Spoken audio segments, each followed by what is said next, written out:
महात्मा गांधी काशी विद्यापीठ में छात्रों द्वारा लगातार 14 दिनों से 3 सूत्रीय मांगों को लेकर अनिश्चितकालीन धरना प्रदर्शन कर रहे हैं। छात्रों को समर्थन देने समाजवादी पार्टी के एमएलसी आशुतोष सिन्हा पहुंचे।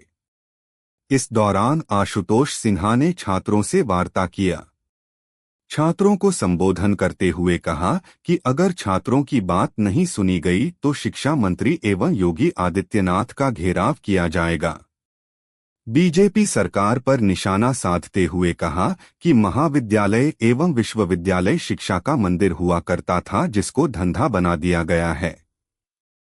एमएलसी आशुतोष सिन्हा ने कहा कि महात्मा गांधी काशी विद्यापीठ में ग्रामीण क्षेत्र के गरीब बच्चे पढ़ने आते हैं। यहाँ पर पढ़ाई के नाम पर फीस वृद्धि कर दी गई है, जबकि पेड सीटों की संख्या बढ़ा दी गई है। एडमिशन एंट्रेंस की जगह मेरिट के आधार पर किया जाएगा। आशुतोष सिंह ने कहा कि परीक्षा के समय अगर कोई बच्चे का तबीयत खराब हो गया और उसका मार्क्स काम आया तो उसको सुधार करने लिए अवसर नहीं मिलेगा, जबकि एंट्रेंस में वह अपना योग्यता दिखाकर एडमिशन प्राप्त कर सकता है। विश्वविद्यालय प्रशासन से हम इस विषय को लेकर वार्ता करेंगे। छात्रों के आंदोलन को लेकर हम इसको आगे तक ले जाएंगे। जरूरत पड़ी तो शिक्षा मंत्री एवं मुख्यमंत्री को भी घेरने का काम करेंगे।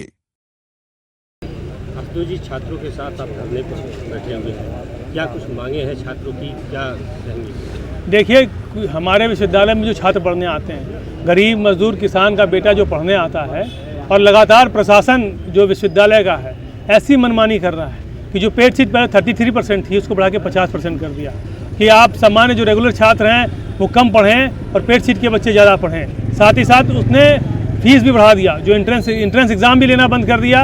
अब बिना एंट्रेंस के एग्ज़ाम बच्चे मेरिट पे एडमिशन लेंगे। मान लीजिए कोई अगर बच्चा जिसकी तबीयत ख़राब रही हो या किसी मजबूरी की वजह से उसके नंबर अगर कम आ गए तो क्या उसको विश्वविद्यालय में पढ़ने का अधिकार नहीं रहेगा?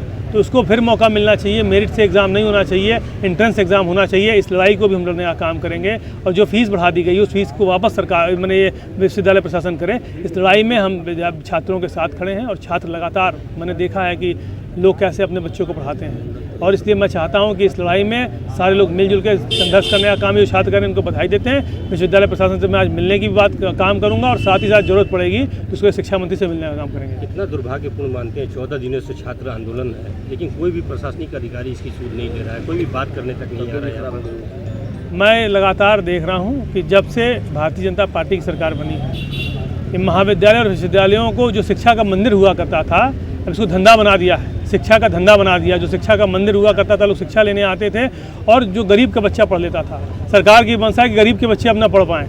गरीब के बच्चों को पढ़ने से रोकने की साजिश हो रही है। इस साजिश के खिलाफ बाबा साहब भीमराव अम्बेडकर ने जो संविधान में ताकत दी है, जो शिक्षा का अधिकार दिया है, शिक्षा के अधिकार के तहत हम सबको लगता है कि बहुत जो उत्तर प्रदेश की सरकार है और विश्वविद्यालय का जो प्रशासन है, इसके खिलाफ हम लोग को लड़ना पड़ेगा क्योंकि बहुत ही दुर्भाग्यपूर्ण घटना है। जो घटना हो रही है बहुत दुर्भाग्यपूर्ण है और प्रशासन को अब तक आके बच्चों से मिलना चाहिए था, मिलकर इनकी मांगों को मानना चाहिए था, इनको उठाने का काम करना चाहिए, जो नहीं कर रहे हैं। आप बात करेंगे विश्वविद्यालय प्रशासन से, यदि मांगों को नहीं मानते हैं तो आगे क्या रणनीति? अगर ये विश्वविद्यालय प्रशासन मांगों को नहीं मानेगा तो ये लड़ाई सिर्फ यहाँ बनारस तक नहीं सीमित रहेगी, लड़ाई यहाँ से लखनऊ तक जाएगी।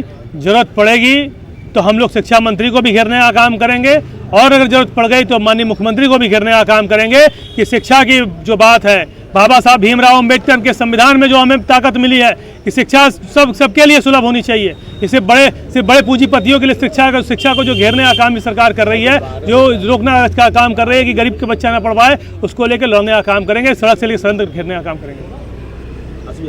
मैं बता रहा हूँ कि मामला सिर्फ विश्वविद्यालय तक नहीं सीमित रहेगा।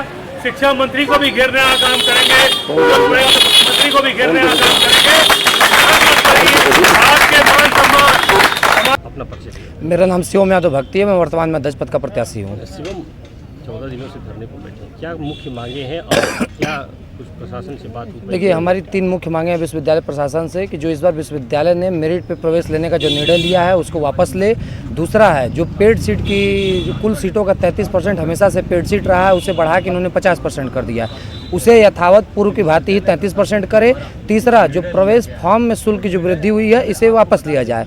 अब कुलपति जी हम लोगों के यहाँ एक दिन आए थे मिलने, कुलपति रजिस्ट्रार महोदय दोनों लोग आए थे, लेकिन उनसे हम सभी की वार्ता विफल रही और केवल छात्रों को उन्होंने धमकाने का काम किया। कोई छात्र हित में या छात्रों के मांगों पर कोई निर्णय नहीं लिया। कौन धमकी दे रहा था? यहाँ के कुलपति महोदय थे। छात्रों को धमकाने का काम, छात्रों को तोड़ने का काम, प्रशासनिक दबाव बनाया जा रहा है हम सभी छात्रों के ऊपर कि धरने से हम लोग उठ जाएं। लेकिन आगे मांग पूरी नहीं होती तो क्या ऐसे ही बैठे रहेंगे? हम लोग हमारी मांगे जब तक पूरी नहीं हो जाएगी तब तक हम अनिश्चितकालीन धरने पर बैठे रहेंगे।